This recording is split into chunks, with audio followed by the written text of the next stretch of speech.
Në samitin e liderëve të Bashkimit Evropian në Bruksel diskutohet edhe për situatën në rajonin e Ballkanit Perëndimor, situatë të cilën vendet evropiane e vlerësojnë edhe si të brisht. Kjo do të përfshihet edhe në konkluzat e samitit që do të miratohen pas përfundimit të tij, por vetëm me një fjali të shkurtër në të cilën do të thuhet se Këshilli Evropian diskutoi për situatën në Ballkanin Perëndimor dhe thërret Këshillin që të merret me këtë çështje në takimin e prillit. Edhe kryeministri i Kroacisë Andrej Plenković ka thënë se ai në këtë takim do të paraqet shqetësimin për situatën në rajon, sidomos për situatën në Bosnjë-Hercegovinë dhe Serbi, dhe do të rikujtoj kolegët se në kohën kur BE-ja po merret me shumë tema tjera nëpër botë, të mos e humb vëmendjen nga situata në rajonin e Ballkanit Perëndimor. Në debat për Ballkanin pritet të diskutohet edhe për ndikimin që situata mund të ketë në rrugtimin e vendeve të këtij rajonit drejt Bashkimit Evropian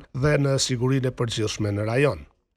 Kryeministri i Kroacisë Andrej Plenković në Bruksel është përgjigjur edhe kritikave që kanë ardhur nga Serbia për shkak të nënshkrimit të marrëveshjes trepalçe për bashkëpunim ushtarak mes Kosovës, Shqipërisë dhe Kroacisë. Plenković ka thënë se ai e kupton se Serbia po kërkon të gjejë probleme aty ku nuk ka dhe se kjo marrëveshje mes Kroacisë, Shqipërisë dhe Kosovës nuk është e drejtuar kundër askujt, por ka për qëllim rritjen e bashkëpunimit mes tri vendeve në fushën e sigurisë dhe të mbrojtjes, si dhe në fushën e reformave për integrimet euro-atlantike. Plenković ka thënë se Kroacia nuk ka nevojë për këtë të pyes askënd, as Serbinë e as NATO-n.